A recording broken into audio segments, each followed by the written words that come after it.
بسم اللہ الرحمن الرحیم الحمدللہ والصلاة والسلام علی رسول اللہ وبعد۔ اللہ تبارک و تعالیٰ نے انسان کو پیدا فرمایا اور پیدا کرنے کے بعد اللہ تعالیٰ نے اس دنیا میں اس کو رہنے کے آداب اور اصول سکھائے اور اس دنیا میں رہنے کا مقصد اللہ تعالیٰ نے بتلایا۔ جب انسان اس دنیا سے چلا جاتا ہے تو اس دنیا میں کیے ہوئے اعمال کی اس کو جزا اور سزا یا اس کا جو حساب کتاب ہے اس کے ساتھ یہ ہوتا ہے، لیکن اسلام نے ہر موڑ پر مسلمانوں کی رہنمائی فرمائی ہے۔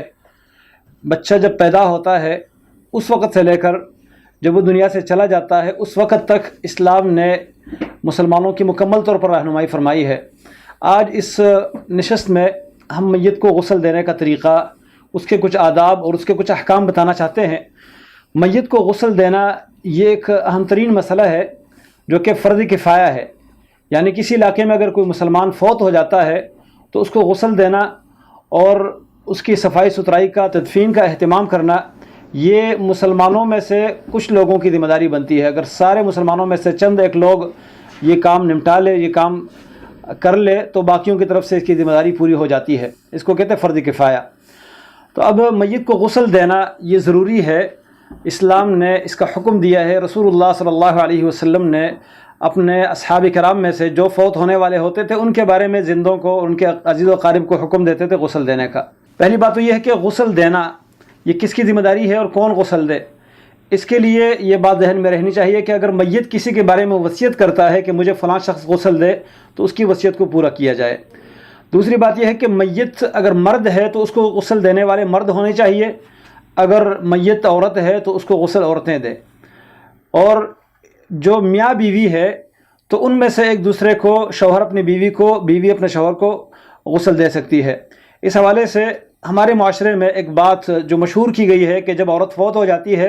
تو اس کا شوہر اس کو نہیں دیکھ سکتا، اس کا چہرہ بھی نہیں دیکھ سکتا۔ یہ بات غلط ہے، کیونکہ رسول اللہ صلی اللہ علیہ وسلم کے حدیث مبارکہ سے اور آپ صلی اللہ علیہ وسلم کے صحابہ کرام کے عمل سے یہ بات ثابت ہے کہ شوہر اپنی بیوی کو غسل دے سکتا ہے، اسی طرح بیوی اپنے شوہر کو غسل دے سکتی ہے۔ رسول اللہ صلی اللہ علیہ وسلم نے اس بات کا تذکرہ عائشہ رضی اللہ عنہا سے کیا تھا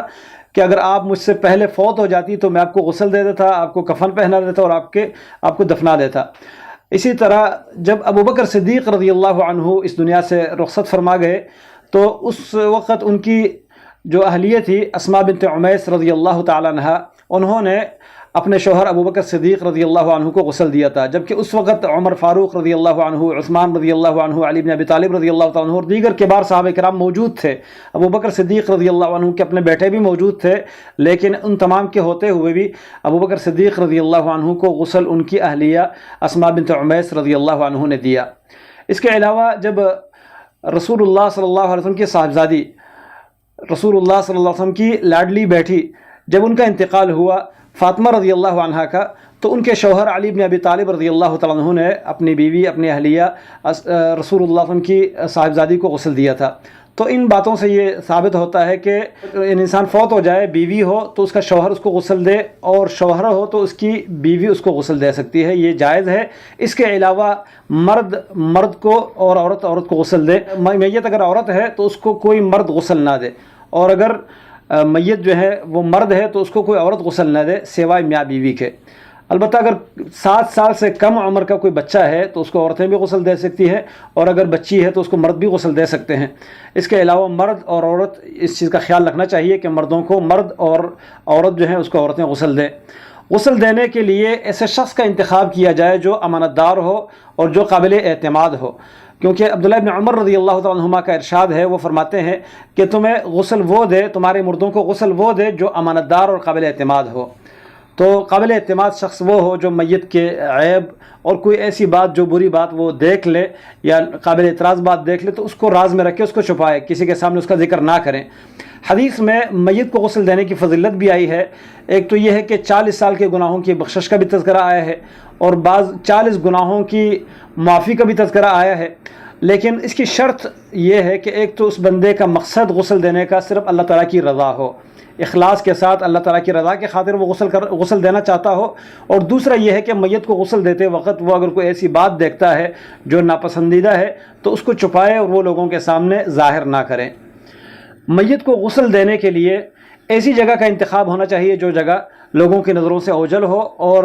وہ محفوظ جگہ ہو، لوگوں کے سامنے نہ ہو۔ غسل دینے کے لیے مرد اپنے ساتھ 2 اور مردوں کو تعاون کے لیے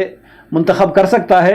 اور عورت جو ہے وہ اپنے ساتھ 2 اور عورتوں کو منتخب کر سکتی ہے میت کو غسل دینے کے لیے۔ میت کو غسل دینے سے پہلے اس کو جب تختے پر لٹایا جاتا ہے تو ایسی جگہ پر اس کو لٹایا جائے کہ اس کے پاؤں کی طرف جو ہے وہ ذرا جھکی ہوئی ہو، تاکہ پانی جو ہے اس طرف بہے، اور اس دوران میت کو ایسے انداز سے لٹانا چاہیے کہ اس کا سر بلند ہو، اور سر کی طرف سے اس کو تھوڑا سا اوپر کیا جائے، جیسے ہم ابھی طریقہ شروع کرتے ہیں تاکہ دیکھنے والے ہمارے جو مشاہدین ہیں، دیکھنے والے ہیں اور سننے والے ہیں، ان کو صحیح طریقے سے سمجھ آ سکے۔ تو جیسے یہ ہمارے بھائی، یہ ایک ہم نے صرف سمجھانے کے لیے ان کو میت کے شکل میں لٹھایا ہوا ہے، تاکہ ہم ان کو کس طرح غسل دیں گے، میت کو کس طرح غسل دیں گے، یہ طریقہ ہمارے ناظرین دیکھ سکیں۔ تو پہلے تو ہم ان کا سر تھوڑا سا یہاں سے کمر اور سر تھوڑا سا اوپر کریں گے، اور اس کے بعد آہستہ آہستہ، زور سے زیادہ نہیں، آہستہ آہستہ پیٹ کو دبائیں گے اور پیٹ کے اوپر تھوڑا زور دیں گے کہ انسان بڑا کمزور ہے اور بڑا بے بس ہے، بڑا عاجز ہے۔ اس دوران جب انسان کی جان نکلتی ہے تو انسان کی حالت کا کوئی نہیں پتہ، اور بہت سخت ترین حالت ہے، اللہ تعالیٰ ہم سب کے لیے آسان فرمائے۔ اس دوران انسان کو نہیں پتہ ہوتا کہ انسان کے جسم کے ساتھ کیا ہو رہا ہے، اور بہت شدت کا سامنا ہوتا ہے، تو بعض دفعہ کوئی نجاست نکل جاتی ہے۔ تو اس پیٹ دبانے سے یہ ہوگا کہ اگر کوئی نجاست نکل رہی ہے یا نکلی ہوئی ہے، یا پیٹ میں کچھ فضلات باقی ہے، تو وہ صاف ہو جائیں گے۔ اور اس دباتے وقت پانی خوب بہانا چاہیے، تاکہ اگر کوئی فضلات نکلتے بھی ہیں تو وہ پانی کے ساتھ بہہ جائیں۔ ایک تو یہ طریقہ ہے۔ اس کے بعد جب میت کے پیٹ کو آہستہ آہستہ دبایا جاتا ہے، اس کے بعد خوب پانی بہایا جائے، اور پانی بہاتے وقت ایسے انداز سے پانی بہایا جائے کہ پانی کے ساتھ جو فضلات وغیرہ ہے وہ صاف ہو جائے۔ اس کے بعد میت کے کپڑوں کا مسئلہ ہے، تو اس کے کپڑے اگر کسی اور کے کام آ سکتے ہیں اور محفوظ طریقے سے بغیر پاڑے اور چیرے اس کو اتارا جا سکتا ہے تو اتارنا چاہیے، کیونکہ مال کو ضائع کرنا یہ اسلام میں ناپسندیدہ عمل ہے۔ تو میت کے کپڑے ایسے انداز سے اتارے جائے کہ وہ کسی اور کے کام آ سکے۔ لیکن اگر ایسا ممکن نہیں ہے، یا کپڑے اتارتے وقت میت کو اگر تکلیف دینی پڑتی ہے، یعنی مثال کے طور پر میت کی ہڈی توڑنی پڑتی ہے، تو پھر میت کی ہڈی توڑنا ایسا ہی گناہ ہے جس طرح زندہ آدمی کی ہڈی توڑنا گناہ ہے۔ رسول اللہ صلی اللہ علیہ وسلم کا ارشاد ہے، کسر عظم المیت ککسرہ حیہ، کسی میت کی ہڈی کو توڑنا ایسا ہی ہے جس طرح زندہ آدمی کی ہڈی توڑنا ہے۔ تو میت کے کپڑے اگر اتارے نہیں جا سکتے تو اس دوران پھر ان کپڑوں کو پاڑا جا سکتا ہے، کینچی کے ساتھ کاٹا جا سکتا ہے اور ضائع کیا جا سکتا ہے۔ تو سب سے پہلی بات یہ ہے کہ میت کے کپڑے جب اتارے جاتے ہیں اس دوران اس کے سطر کو ڈھانپنا چاہیے۔ یہ کپڑا پکڑائیے۔ کفن کے ساتھ عمومی طور پر ایک اضافی کپڑا آتا ہے جو میت کے سطر ڈھانپنے کے لیے استعمال کیا جاتا ہے۔ میت کے جسم سے کپڑے الگ کرتے وقت اس کے سطر کا مکمل طور پر خیال رکھنا چاہیے۔ تو اس کی سطر والی جگہ، سطر مرد کے لیے ناف سے لے کر گھٹنے تک یہ اس کی سطر کی جگہ ہے، اور اس کو ڈھانپنا ضروری ہے۔ تو یہاں پر ہم یہ کپڑا ڈال رہے ہیں۔ اس کپڑے کے ڈالنے کے بعد اب ہم نے قمیص تو پہلے اتار دی،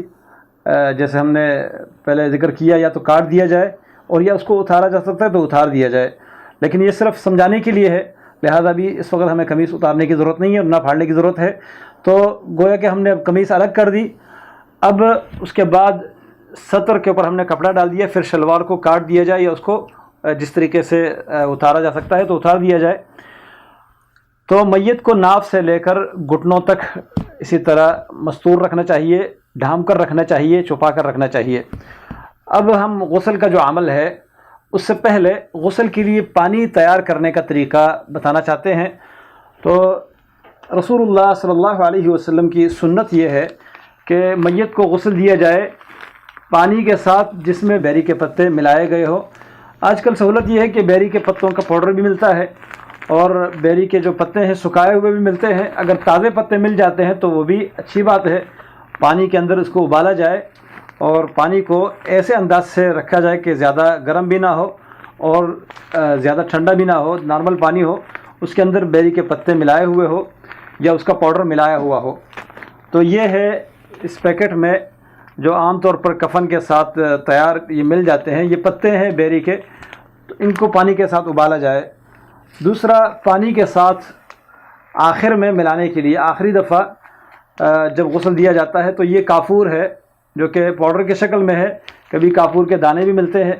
تو یہ کافور پانی میں آخری مرتبہ ملانا چاہیے، جس کا ہم تذکرہ انشاءاللہ آگے چل کر کریں گے۔ تو میت کو صاف کرنا، پاک کرنا یہ اصل مقصد ہے، لیکن سنت طریقہ بیر کے پتوں کا استعمال ہے۔ اب بیر کا جو یہ بیر کے پتے ہیں پانی کے اندر اس کو ابالا گیا ہے اور پانی تیار ہے، اس دوران میت کو غسل دینے کے لیے جو ساتھ تعاون کرنے والے ہیں ان میں سے کوئی پانی ڈالتا جائے اور میت کو غسل دینے والا اپنے ہاتھوں کو دستانے چڑھائے۔ یہ پلاسٹک کے دستانے بھی ملتے ہیں، ربڑ کے بھی ہوتے ہیں، اور اگر نہ ہو تو کپڑے کے بھی بنائے جا سکتے ہیں۔ تو ان دستانوں کا استعمال کرتے ہوئے پہلے میت کو اس چادر کے اندر جو پردہ ہم نے ڈالا ہوا ہے اس پردے کے اندر ہاتھ ڈال کر اس کا مکمل طور پر استنجا کیا جائے اور اس کو صاف کیا جائے اور پانی خوب بہایا جائے۔ لیکن پانی بہنے کے لیے یا تو وہ تختہ جو عام طور پر میت کو غسل دینے کے لیے استعمال کیا جاتا ہے اس میں جگہ جگہ سے سوراخ ہوتے ہیں تو پانی آسانی سے اس میں سے نکل جاتا ہے، اور یا پانی ایسے انداز سے تختہ رکھا جائے کہ پانی نکلنے کے لیے اس میں راستہ ہو۔ جب استنجا کروایا جائے تو اس کے بعد، بلکہ استنجا کے دوران اگر اس کے ساتھ صابن کا استعمال کیا جائے تو اپنے ہاتھ میں یا جو دستانہ لیا ہوا ہے اس دستانے میں صابن لے کر استنجا کراتے وقت خوب اس کو صاف کیا جائے۔ یہاں پر یہ بات بھی ذہن میں رہنی چاہیے، کچھ لوگ میت کو غسل دیتے وقت پہلے مٹی کے ڈھیلے یا پتھر رکھتے ہیں اور وہ میت کو استنجا کرواتے ہیں پتھر سے یا مٹی کے ڈھیلوں کے ساتھ۔ یہ چیز سنت سے ثابت نہیں ہے۔ اگر میت کو آپ پانی سے غسل دے رہے ہیں تو اسی پانی سے اس کو استنجا کروایا جائے، الگ مٹی یا پتھر کا استعمال سنت سے ثابت نہیں ہے۔ ہاں جہاں پر پانی نہ ہو، میت کو تیمم کرانا ہو تو اس دوران مٹی یا جو پتھر ہے تو استنجا کے طور پر اس کو استعمال کیا جا سکتا ہے۔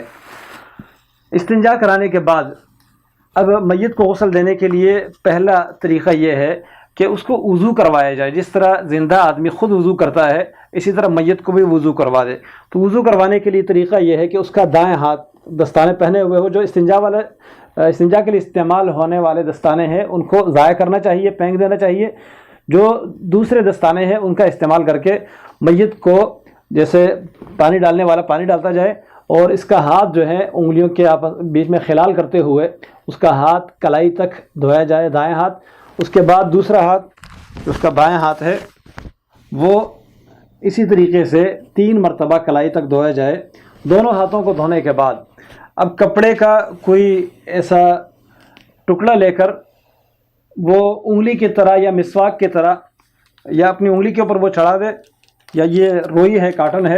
اس کا بھی استعمال کیا جا سکتا ہے۔ اس انداز سے میت کو مسواک کرائی جائے اس کے منہ میں، اور اس طریقے سے یہ اس کی کلی بھی ہے، اس کی 3 دفعہ یہ عمل ہونا چاہیے۔ اس کے بعد یہی کپڑا جو ہے اس کو پہن کر دوسرا کپڑا یا روئی لے کر اس کے ساتھ میت کے جو ہے ناک میں، جس طرح ہم زندہ آدمی وضو کرتا ہے ناک میں پانی چڑھاتا ہے، تو میت کے ناک میں پانی نہیں ڈالنا چاہیے، بلکہ اس روئی کے ذریعے اس کے ناک کو پہلے دائیں اور پھر بائیں ناک کی نالیوں کو صاف کیا جائے 3 مرتبہ۔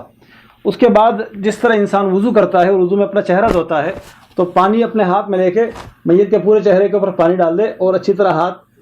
اس کے اوپر پھیر دے اور صاف کر لے۔ 3 مرتبہ یہ عمل ہونا چاہیے۔ اگر میت کی داڑھی اس کی بڑی ہے تو 1 مٹھی پانی لے کر اس کی ٹوڑی کے اوپر، یعنی داڑھی کے نچلے حصے میں اس کو مارا جائے اور اس کی داڑھی کا خلال بھی کیا جائے،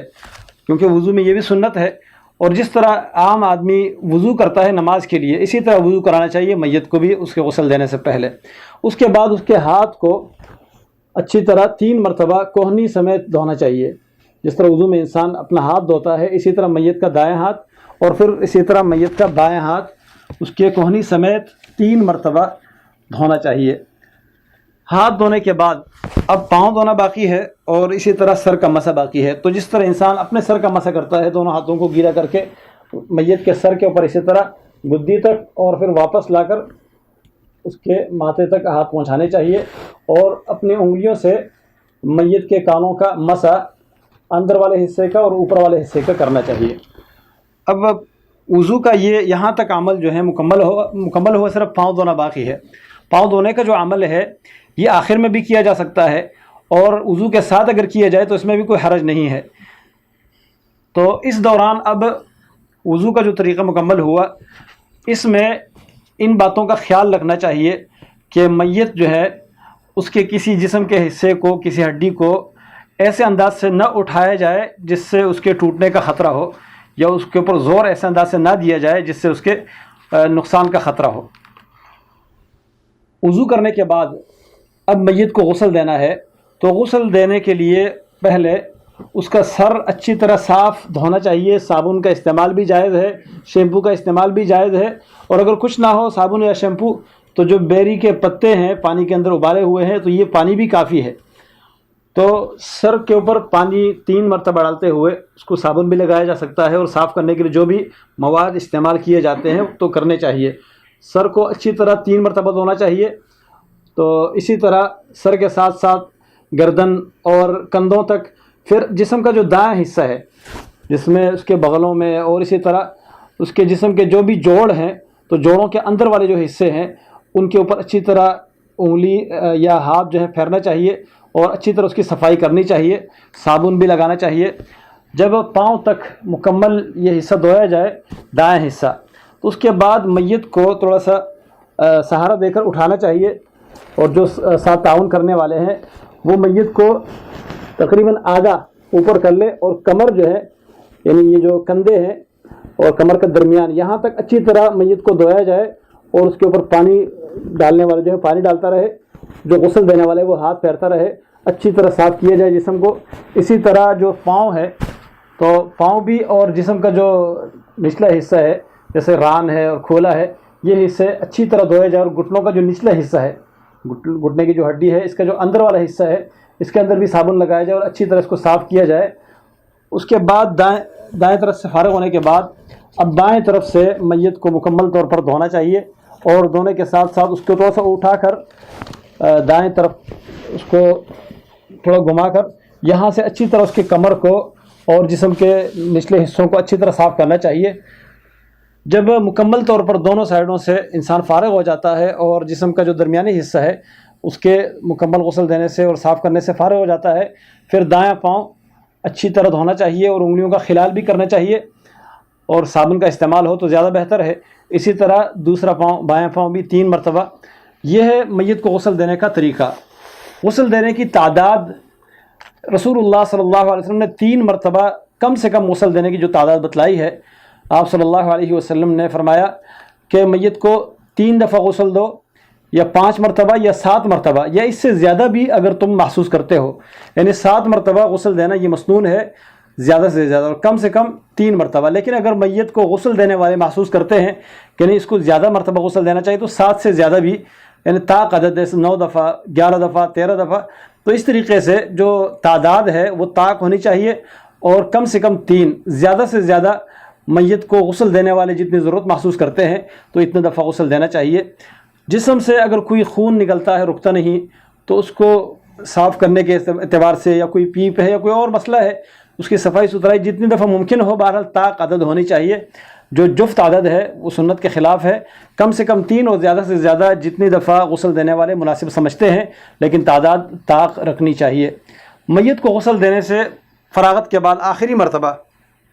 جو میت کو غسل دیتے ہیں، جو آخری مرتبہ ہے، آخری مرتبہ پانی کے اندر کافور کو ملایا جائے۔ یہ ہے کافور کا پاؤڈر۔ تو اس پاؤڈر کو پانی میں، جیسے مگے میں پانی لیا یا کسی الگ برتن میں پانی لیا، اس میں اس کو ملایا، تو اس کے بعد یہ اس کے وضو والی جگہوں پر، استنجا کی جگہ پر، اور جو بغل وغیرہ ہیں یا جو جوڑ ہیں وہاں اس پانی کو ڈال دیا جائے، اس کے سر کے اوپر ڈال دیا جائے، پاؤں کی انگلیوں کے درمیان میں ڈال دیا جائے۔ یہ خوشبودار ہے، اور اس سے میت کے اندر سے جو ہے وہ جو جراثیم ہے وہ بھی ختم ہو جاتی ہے، اور ساتھ ساتھ اس کی خوشبو کی وجہ سے جو مختلف قسم کے کیڑے مکوڑے ہیں وہ بھی قریب نہیں آتے، اور بلکہ بعض دفعہ قبر کے پاس جو آنے والے مختلف جانور ہوتے ہیں وہ بھی کافور کی بو سے جو ہے دور بھاگتے ہیں۔ کافور کا استعمال کے ساتھ ساتھ پھر خوشبو کا استعمال، یا کافور کی کوئی بھی قسم ہو جو خوشبو کے طور پر استعمال کیا جائے، تو میت کے وضو کی جگہوں پر، اسی طرح روئی کے اندر اس کو لگا کے اس کے کانوں میں یا جسم کے دیگر حصوں میں اس کو ڈالنا چاہیے۔ یہ ہے میت کو غسل دینے کا طریقہ۔ میت کو غسل دینے سے جب انسان فارغ ہو جاتا ہے تو یہ بات یاد رکھنی چاہیے کہ میت جو ہے وہ ایک انسان ہے اور اس سے مختلف قسم کی کمزوریاں بھی بعض دفعہ دیکھنے کو ملتی ہے، تو جو بھی اس کے راز ہوتے ہیں وہ مکمل راز رکھنے چاہیے، اور کسی کے سامنے اس کی کوئی عیب یا کوئی ایسی چیز، ایسی بات جو مناسب نہ ہو، اس کا تذکرہ نہیں کرنا چاہیے۔ میت کو غسل دینے کے لیے جو لوگ منتخب کیے جاتے ہیں، اس لیے وہ امانت دار لوگ ہونے چاہیے، کیونکہ امانت دار لوگ اس کے عیوب کو، اس کی کمزوریوں کو وہ اپنے پاس راز کے طور پر رکھیں گے اور کسی کو بتائیں گے نہیں، اور جب وہ چھپا کر رکھیں گے، راز کے طور پر رکھیں گے، تو انشاءاللہ اس پر اللہ تعالیٰ اجر بھی دے گا۔ یہاں تک میت کو غسل دینے کا طریقہ ہم نے کوشش کی اختصار کے ساتھ بیان کرنے کی۔ اس کے بعد کفن پہنانے کا مرحلہ ہے، جو تکفین کا مرحلہ ہے۔ کفن کے متعلق رسول اللہ صلی اللہ علیہ وسلم کی حدیث مبارکہ ہے کہ جو میت کو کفن پہنائے تو اس کو اللہ تبارک و تعالیٰ جنت کے اعلیٰ قسم کے ریشم کے کپڑے پہنائے گا۔ تو کفن، پہلی بات تو یہ ہے کہ کوئی انسان اپنی خوشی سے میت کو کفن پہنائے، لیکن اگر کوئی اور کفن پہنانے والا نہیں ہے تو میت جو ہے اس کے مال میں سے، جو اس کا ترکہ ہے، اس کی جو میراث ہے، اس میراث میں سے قرض کی ادائیگی یا وصیتوں کو پورا کرنے یا ورثاء میں تقسیم کرنے سے پہلے اس کے کفن کے اخراجات نکالے جائیں، تو اس سے کفن کو خریدا جائے۔ یہاں ایک بات بتانا بھی ضروری سمجھتا ہوں، کچھ لوگ سمجھتے یہ ہے کہ ہم جس کپڑے میں احرام باندھ کر حج یا عمرہ کرتے ہیں، یا کسی اور آدمی کو وہ احرام خرید کر دیتے ہیں کہ یہ آپ جب فارغ ہو کر واپس آئیں گے تو مجھے دینا، کیونکہ میں اس کو اپنا کفن بنانا چاہتا ہوں۔ کچھ لوگ کفن کے کپڑے کو زمزم کے پانی کے ساتھ دھوتے ہیں اور اس سے بیت اللہ کا طواف کراتے ہیں، اور اس کے بعد اس کو اپنے لیے کفن کے طور پر رکھتے ہیں۔ یہ چیزیں سنت سے ثابت نہیں ہے، بلکہ یہ دین کے اندر ایک تکلف ہے جو بدعت کے زمرے میں آتا ہے۔ اس کپڑے سے انسان کو کوئی فائدہ نہیں ہوگا جس کپڑے نے جس کو احرام بنایا گیا ہو، یا جس کو زمزم کے پانی کے ساتھ دھویا گیا ہو، یا جس کپڑے کو پہن کر انسان نے طواف کیا ہو، جب انسان کے اپنے اعمال اچھے نہ ہو۔ دیکھیں عبداللہ ابن ابی ابن سلول جو منافقوں کا سردار تھا، اس کے جو خیانت ہے، اسلام کے خلاف سازشیں ہیں، قرآن نے اس کی گواہی دی ہے۔ بلکہ اللہ تبارک و تعالیٰ قرآن کریم میں اس کے جواب میں جب وہ کہتا ہے کہ میں اس بات کی گواہی دیتا ہوں کہ آپ اللہ کے رسول ہیں، محمد صلی اللہ علیہ وسلم سے کہا، تو اللہ تبارک و تعالیٰ نے اس کے جواب میں کہا واللہ یشہد ان المنافقین لکاذبون، اللہ تعالیٰ اس بات کی گواہی دیتا ہے کہ یہ منافق جھوٹ بولتے ہیں۔ تو اللہ تعالیٰ نے ان کے جھوٹ بولنے پر آسمان سے اس بات کی گواہی دی ہے کہ یہ جھوٹے ہیں۔ اس کے باوجود رسول اللہ صلی اللہ علیہ وسلم نے اس کے بیٹے کے دلجوئی کے لیے اور ایک بدلہ اتارنے کے لیے اپنی قمیص اس کو پہنائی۔ جب وہ فوت ہوا اور اس کو دفنایا جا رہا تھا تو نبی کریم صلی اللہ علیہ وسلم نے اپنی قمیص اس کو پہنائی۔ اس قمیص پہنانے سے اس کو کچھ نہیں ہوگا، بلکہ اللہ کے نبی صلی اللہ علیہ وسلم نے جب اس کے لیے بخشش کی دعا مانگنے کی بات کی، اللہ تبارک و تعالیٰ نے منع کیا اور فرمایا اگر آپ 70 مرتبہ ان کے لیے بخشش کی دعا مانگیں گے تو ان کی معافی نہیں ہوگی۔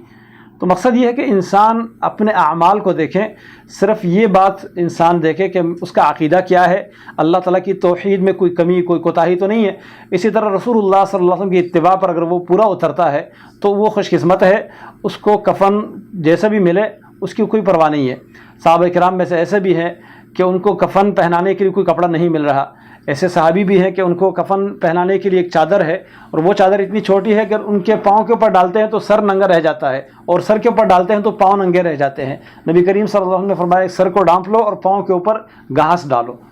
تو یہ ہے کہ انسان